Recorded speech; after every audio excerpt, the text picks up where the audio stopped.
C'est FIP que vous écoutez, il est 6h10. À l'agenda de FIP, de la danse ce soir, la fragilité humaine, c'est l'une des choses qui touche la danseuse et chorégraphe Esther Omatel. Et c'est un sujet qu'elle aborde, cette fois par l'humour et la dérision, dans Trajicos Añelos. À ses côtés, le compagnon de chaque aventure, Ernest Mandap. Trajicos Añelos est à voir ce soir au théâtre Boris Vian de Couëron à 21h.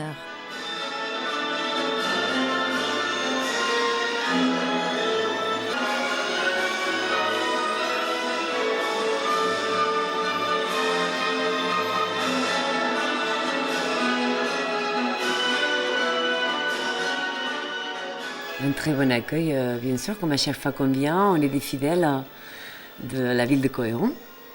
Donc là, pour les duos, on a été plusieurs semaines en résidence pour création chorégraphique, lumière, son.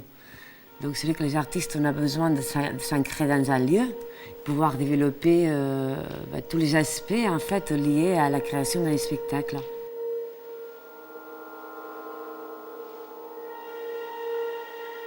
Mais voilà, la magie d'un théâtre, en fait, c'est très important de passer par là avant de présenter la pièce par la première fois.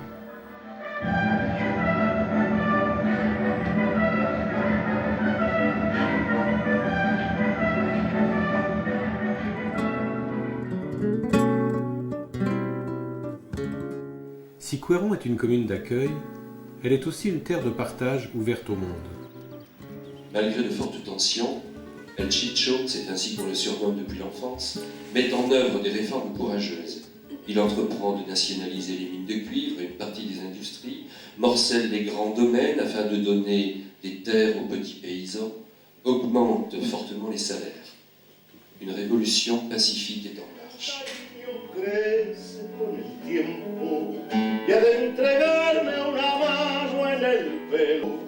Que tu cariño crece con el tiempo y ha de entregarme una mano en el pelo y ha de entregarme dolor y consuelo. À Couëron, la langue espagnole et sa musique ne datent pas d'aujourd'hui. Pour s'en convaincre, il suffit de se transporter dans le quartier de la Chabossière, où certains ont l'habitude de se réunir pour chanter et pour parler espagnol. Ils appartiennent à l'association Racines y Amistades Españolas, regroupant les Couéronnais d'origine espagnole et de nombreux sympathisants.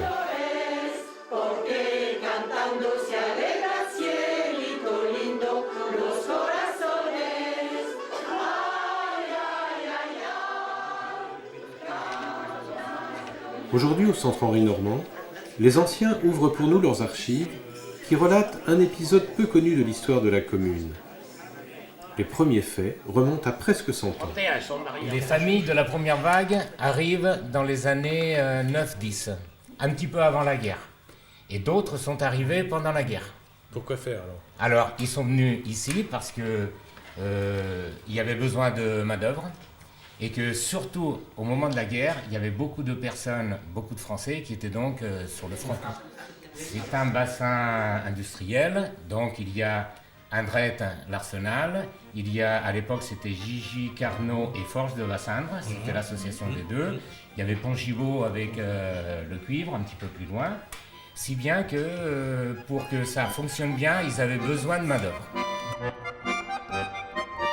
Après, la deuxième vague, c'est des gens qui sont venus un petit peu après, dans les années 30. Moi, je suis parti, et j'ai passé jusqu'à 39. Février 39, j'ai fait toute la guerre d'Espagne, l'aviation. Et c'est là qu'il y a eu la troisième vague, les réfugiés politiques. Les gens arrivaient d'Espagne et de bouche à oreille, arrivaient aux Forges de Bassane. Et toute la Chabossière Couëron, elle les logeait.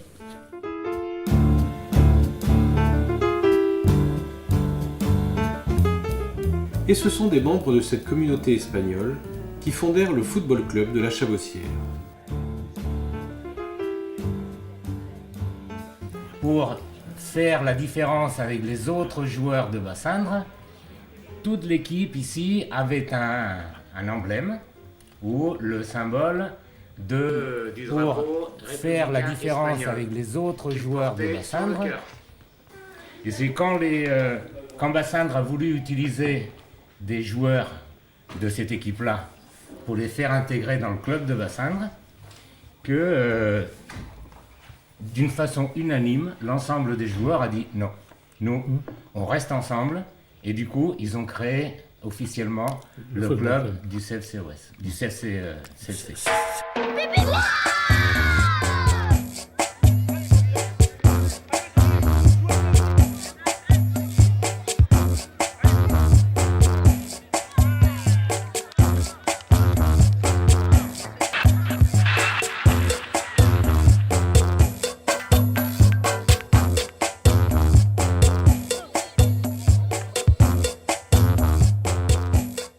Aujourd'hui, le FC Chabossière, c'est plus de 80 dirigeants, c'est 350 licenciés, avec je dirais un accueil le samedi et le dimanche de toutes les équipes, à la fois de tout jeunes, tout petits, à partir de 5 ans, jusqu'aux plus vieux, les vétérans, où là, à partir de 35 ans jusqu'à 77 ans, ils peuvent pratiquer leur passion, le football.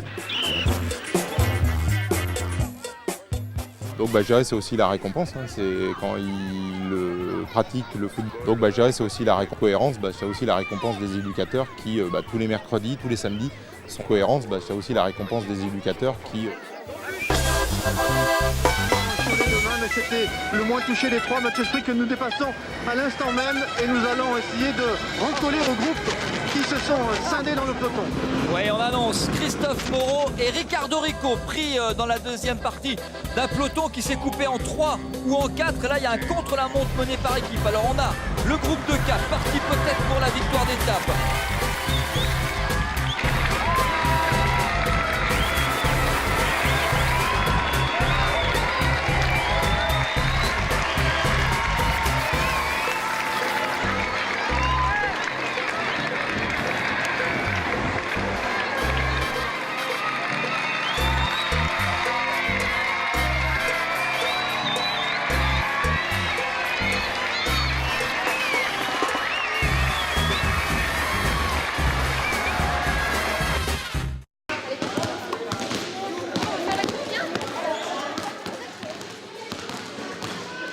Couëron, c'est une ville très riche dans le sens, associatif surtout.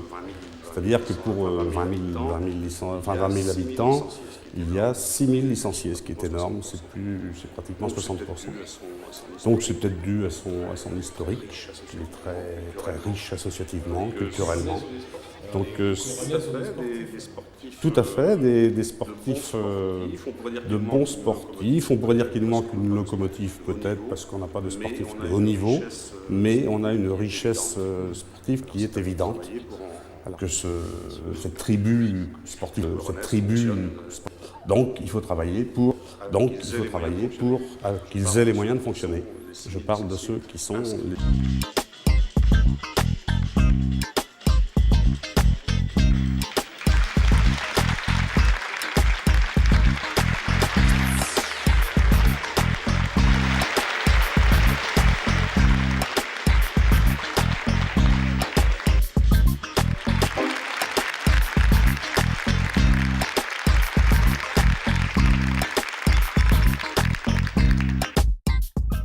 Il y a beaucoup de sports de masse, les gens qui vont faire du sport le samedi matin ou le dimanche matin dans les marais de Couëron ou sur le site du Bon, ce sont des sportifs aussi, mais qui ne sont pas répertoriés. Il y a le site de l'Erdurière qui est extraordinaire. C'est un site tout à fait idyllique et qui permet aux gens de pouvoir se balader. Je ne parle pas des quais de Loire, parce que les footings sur les quais de Loire sont indispensables.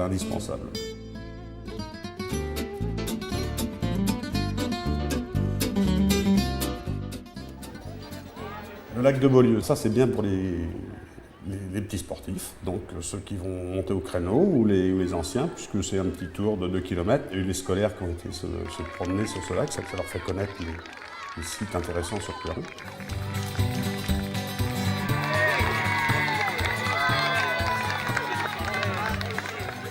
Le marathon d'école la Métairie sur Couëron. Et donc toutes les écoles participent, toutes les classes participent à ce petit marathon, donc avec des niveaux successifs, selon bien sûr la capacité des enfants. Très bien, ça s'est très bien passé, les petites ont bien couru, un rythme régulier et tout. Heureusement pour moi parce que moi j'en peux plus. On a la chance d'avoir ce joli terrain à côté de l'école et on en profite tous les ans pour faire un samedi matin sportif avec des enfants entraînés et préparés au moins 3-4 mois à l'avance. Voilà.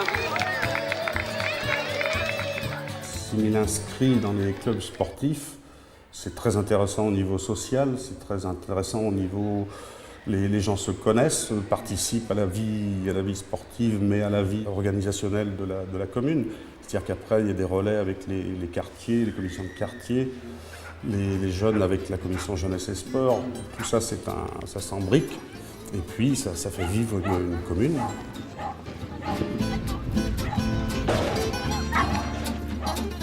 L'agility, c'est avant tout un sport de jeu. C'est un jeu avec le chien. Donc les relations entre les maîtres sont aussi conviviales. Et ça, c'est une chose à laquelle on tient beaucoup dans le milieu de l'agility. C'est à garder cet esprit familial. C'est de la compétition, certes, mais avant tout, on est là pour s'amuser avec son chien.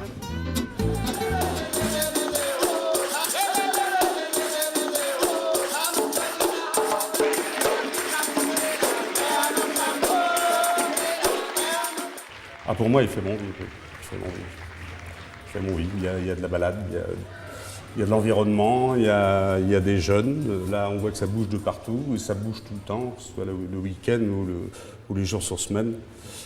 Il fait bon vivre, ouais. Pourvu que ça bouge. Ouais.